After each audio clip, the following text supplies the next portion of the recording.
Olá, queridos, tudo bem? Boa tarde a todos. Quando vocês verão essa aula, será um bom dia a todos, né? Que vai ser no nosso horário de aula. Peço desculpas até pela qualidade do vídeo, porque é um vídeo caseiro, mas assim, é feito com muito amor, tá bom? Primeiramente, estou morrendo de saudade de vocês, mas eu sei que tudo isso passa, né? Na vida, na verdade, tudo passa, não passa? Tudo tem um motivo para acontecer, ok? Mas peço que se cuidem cada vez mais, cuidado e cuidem das pessoas que estão próximas a vocês, tá bom? Então hoje assim eu vim dividir um pouquinho do conhecimento com vocês, na verdade é o que eu sempre falo, mas sempre uma troca, né? Por mais que nós não estamos juntos fisicamente, mas virtualmente a gente está tendo um certo contato, seja na sala de aula do Google, seja nos nossos grupos de WhatsApp. Então assim, estou aqui para contribuir com vocês e vocês sabem que sempre pode contar comigo, tá bom? Queridos, antes de começar a nossa aula, que eu vou falar hoje sobre o movimento realista, dando continuidade ao nosso conteúdo, que nós já trabalhamos neoclassicismo, romantismo e agora vai ser o realismo, eu gostaria de mostrar para vocês, pelo fato da arte ser uma forma de expressão e comunicação, como alguns artistas abordaram as grandes pandemias, né, como a peste negra, como a gripe espanhola. Então, assim, para a gente entender que este momento, provavelmente deste momento, vai sair também uma grande manifestação artística, seja ela em qualquer linguagem. Eu trouxe algumas pinturas, tá, para vocês. Mas, assim, eu acredito que pode ser que saia realmente uma grande produção. Mas, a gente já, né, para quem acompanha, se a gente vive ligado na internet, né, já sabe que tem as produções de vários memes, que é uma linguagem usual, é uma linguagem contemporânea, né, até mesmo que utilizando meios, assim, de pinturas, de obras né, clássicas, renascentistas ou de outros períodos artísticos, mas o brasileiro não, o ser humano ele é criativo, né? Eu acho interessante isso e para mim é extremamente gratificante. Mesmo se tratando, pô, Tati, mas eu brincar com uma coisa dessa, eu sei que tem momento para brincar, eu acho que tem hora para brincar realmente, mas assim, tem hora que precisa ser extravasado, e a arte é uma forma de se extravasar um sentimento, um pensamento, ok? Então eu vou começar falando um pouquinho com vocês, né? As pandemias, assim como o coronavírus, que é a Covid-19, elas não são novidades em um mundo onde a saúde pública está realmente em estado de atenção. Isso não é de hoje, né? Não é de hoje. E assim, é no mundo todo. Então, para quem tem acompanhado as notícias, não é no Brasil, tá? Então, esse estado de alerta, esse estado de preocupação, ele é mundial, ok? E nas artes plásticas, mais especificamente foi o que eu falei na pintura, mas eu não posso descartar outras linguagens. Eu sei que muitas coisas boas já estão saindo, né? Quantos artistas aí têm aproveitado as suas sacadas dos seus apartamentos?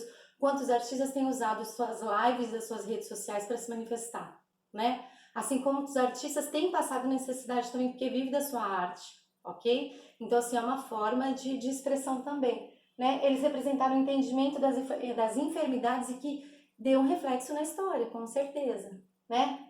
Aqui, ó, os cidadãos de Tornar, eles enterrando os mortos durante a peste negra.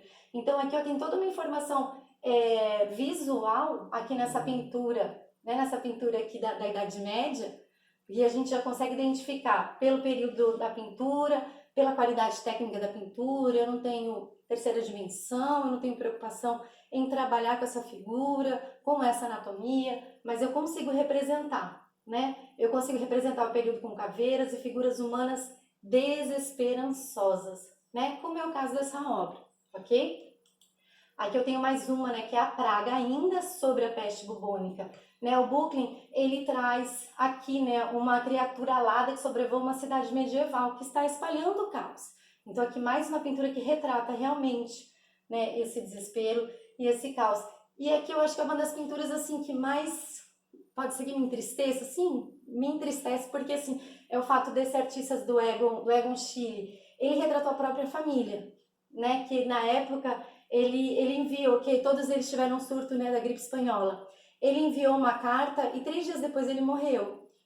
Então, assim, desculpa, 2 dias depois, né, depois desse acontecimento, ele enviou uma carta à esposa dele, ele acabou morrendo da gripe espanhola. Então, você vê assim, uma pessoa que ele retratou todo esse sofrimento, retratou esse momento e acabou morrendo.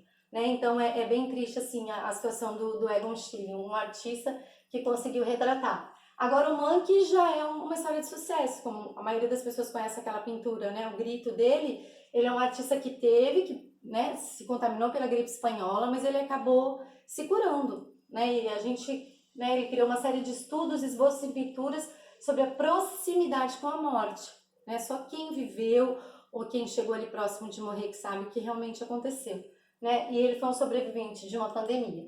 Então, assim, aí aqui, como eu até brinquei com vocês agora, eu falei assim, aí refletindo, pô, mas a gente tem pode brincar, tem essa liberdade de brincar? Eu acho que tem momentos para brincar, né? E os memes, ele nos dá essa liberdade, né? Aqui tem a Mona Lisa, gente, não se preocupe, eu juro que tenho rinite, né? Eu me coloco bem nessa situação, porque eu sou uma pessoa extremamente alérgica. Então eu vivo espirrando, coçando meu nariz, então por isso que eu não saio de casa, né? Porque eu já assusto as pessoas por isso, né? Aqui na Última Ceia, também Leonardo da Vinci, aqui Michelangelo, né? Criação de Adão, um fragmento aqui dessa pintura da Capela Sistina, onde praticamente ao invés de Deus criar um homem, ele está oferecendo álcoolzinho gel. E aqui só, né, um rostinho de Davi de Michelangelo também com a máscara. Então, assim, é uma brincadeira, são memes que foram criados, mas é algo para a gente refletir, para a gente pensar que nosso momento é esse, ok? Então, ó, fechamos as pandemias, peço para que todos se cuidem mesmo, cuide de si e cuide do próximo, ok? Pelo bem de todos, né? Que a gente deixe o nosso egoísmo de lado, se preocupe com as pessoas, aí ver realmente se ela precisa de alguma coisa, precisa de algo para comer, precisa de algo realmente, porque tem pessoas que estão passando necessidade, né? A gente tem que sair um pouquinho do nosso quadrado. Às vezes a nossa casa tem tudo, mas na casa do próximo não tem. Tá bom, meus amores? Agora nós vamos para o nosso conteúdo.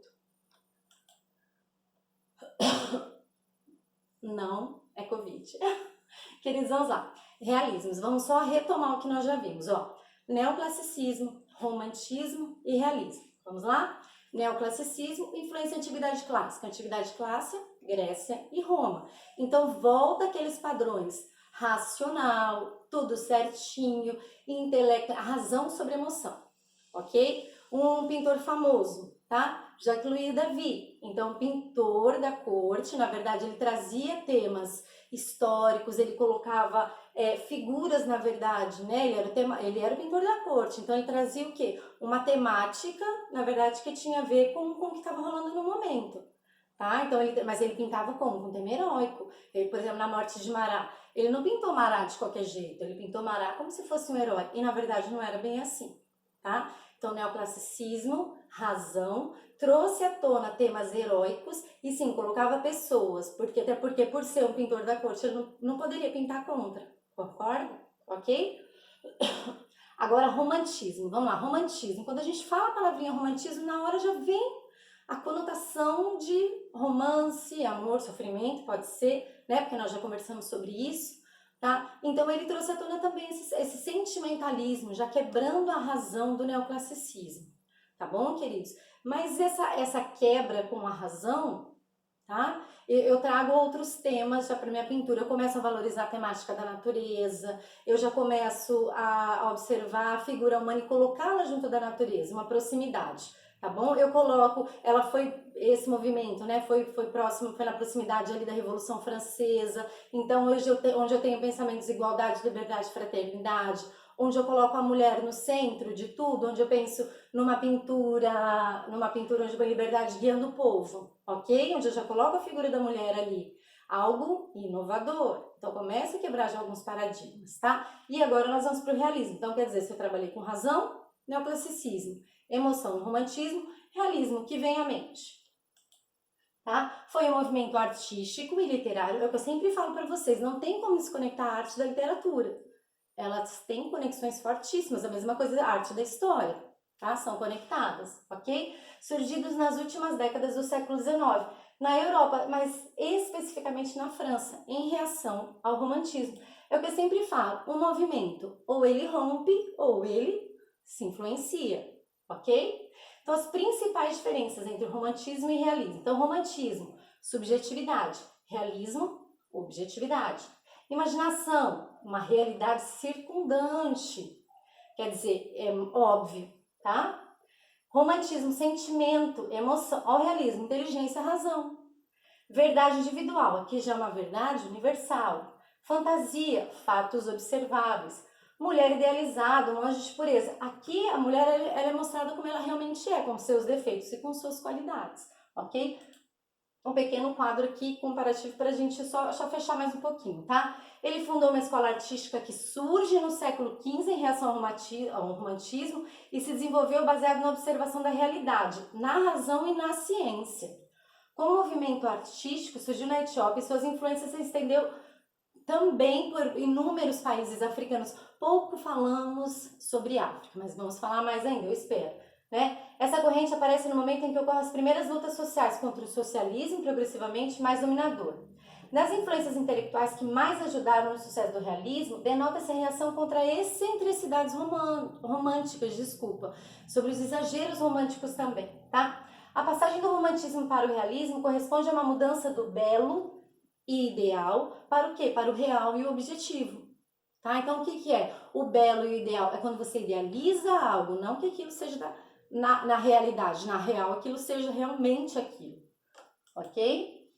O realismo na escultura. Então, eu vou falar de uma pessoinha que todos conhecem, mas eu gosto de falar de Mona Lisa. Mona Lisa, lá do Renascimento. Leonardo da Vinci é uma das pinturas mais conhecidas do mundo. Impossível. Eu trabalho em escolas de periferia, eu falo que eu trabalho em todas as classes. Então, assim, quando eu falo de Mona Lisa, todas as classes conhecem. Quando você viaja pelo mundo, todo mundo conhece Mona Lisa. Tá? Dificilmente alguém vai ao Museu do Louvre e não vê Mona Lisa. Tá? Por mais que é uma pintura pequena. Ok? Então, quando nós falamos de Rodin, não tem como falar de Rodin sem falar em um pensador, né? Aquela esculturinha lá que ele está pensando. Até porque vários artistas ou se inspiraram em Rodin, propagandas, né? O pessoal da publicidade gosta muito dessa escultura, além de outras influências também que Rodin, ele acaba influenciando uma pessoa ou outra, ou um artista ou outro, ok? Ele não se preocupou com a idealização da realidade, ao contrário, ele procurou recriar seres tais como eles realmente são. Preferiu os temas contemporâneos, assumindo muitas vezes uma intenção política em suas obras. Suas características, né? Sua característica principal, é a fixação do momento significativo de um gesto humano. Aqui o beijo. Então, quer dizer, e outra característica desse movimento, se a gente estava acostumado, pensa numa escultura grega.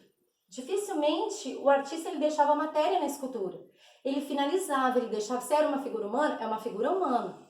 Se a gente volta um pouquinho lá na escultura grega, quando a gente fala dos 3 períodos, o helenístico, que é o mais trabalhado, que tem mais domínio técnico em relação à escultura grega, tá? Que já tem um certo movimento, que já começa a compor mais de uma figura numa mesma escultura, ok? Então, nunca que um artista, seja ele grego, seja ele neoclássico, deixaria um pedaço da matéria, ou melhor, da pedra, aqui na escultura, tá? Os artistas aqui do realismo, eles já tinham essa pegada. É um pouco diferente, porém interessante. Quer dizer, daqui eu surgi, dessa matéria a escultura surgiu, ok? Então, mais um pensador, como nós falamos, tem vários pensadores, tá? Não é um só, não. Tem várias esculturas, ele reproduziu várias. E tem mais uma curiosidade que eu já chego lá, ok? Aqui, os burgueses de Calais também. Agora eu quero falar um pouquinho sobre o realismo na arquitetura, mas eu vou voltar um pouquinho só para falar sobre Rodin. Quem já ouviu falar de Camille Claudel? Eu nas minhas aulas eu costumo falar muito com vocês sobre nós não falarmos nomes de mulheres na história da arte. A gente vai falar de mulher na história da arte século XX, né? Século XX, século XXI.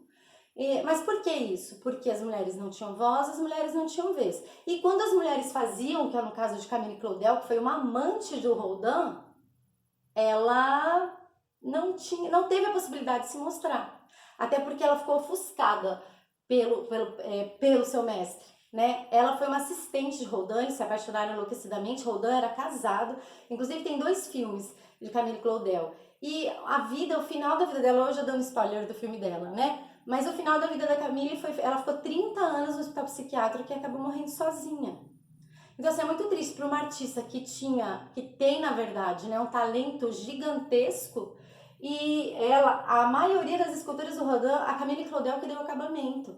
E aí, você sabe quais são? Nós não sabemos quais são.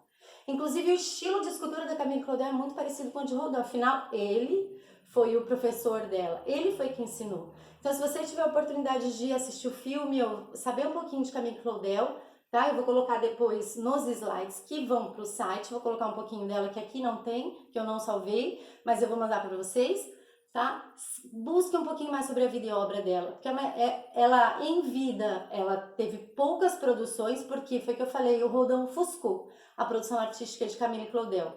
E infelizmente na história da arte nós tivemos poucas artistas da história da arte, tá? Porque nós fomos sim abafadas, tá? Muitas vezes por uma sociedade machista, onde artistas homens, eles eram declarados, eles eram, na verdade, enaltecidos, né? Tem outros filmes também, a Garota Dinamarquesa conta a história também de uma mulher artista que a princípio ela era ofuscada pelo marido, porque ele era um retratista, ele retratava paisagens, ela era retratista só depois que ela alcançou sucesso, né? Além de outras artistas, que Frida Kahlo conseguiu depois, mas, né, com o mérito dela sim, mas foi um tempo depois, aí nós já estamos falando já alguns séculos à frente, ok, meus amores? Então, assim, busquem por Camille Claudel e veja, assim, quão valioso foi o trabalho dela, tá? Vamos agora falar de arquitetura. Aqui, realismo na arquitetura. Então, os engenheiros e arquitetos, eles procuravam responder adequadamente às novas necessidades urbanas, né? Criadas o quê? Pela industrialização. Se está tudo muito rápido, tudo urbanizado, tudo industrializado, eu preciso evoluir em termos de arquitetura, né? As cidades não exigem mais palácios e templos, porque até então o que a gente via de arquitetura era palácio, templo para deuses, né? Elas precisam de fábricas, de estações ferroviárias, porque o comércio precisa ir, as mercadorias precisam fluir, ok? Armazéns, lojas, bibliotecas, escolas, hospitais e moradias, tanto para os operários quanto para a nova burguesia, certo? Em 1889, né, para quem aí sonha para Paris, eu sou uma delas, tá? Gustave Eiffel levanta em Paris a torre, né, que hoje que é o logotipo da Cidade de Luz. Aqui é um pouquinho dela. Material, olha aqui, esse material é o que, na verdade, eles começaram a utilizar em praticamente todas as construções, na verdade, desse período artístico, ok? Tudo bem? Agora vamos falar um pouquinho de pintura realista? Então tá. Se eu falo realismo, então, representa a realidade com a mesma objetividade, com que o cientista estuda um fenômeno da natureza. Simples. Eu não pinto idealizando algo, ou eu não pinto que seja algo subjetivo, sobrenatural, não. É aquilo e é aquilo, tá? É um cálculo matemático, eu até brinco com vocês, né? É 2 mais 2, é 4 e acabou, ok? A beleza está na realidade tal qual ela é. Os temas utilizados na pintura realista partem de uma ideia imediata. Então, quer dizer, eu não preciso olhar uma obra realista e ficar contemplando horas. É claro que você pode contemplar, você vai contemplar os elementos da linguagem visual, ponto, linha, cor, forma, é maravilhoso. Mas eu falo no sentido a fruição ela é mais objetiva, tá? Porque a obra, ela te remete a isso.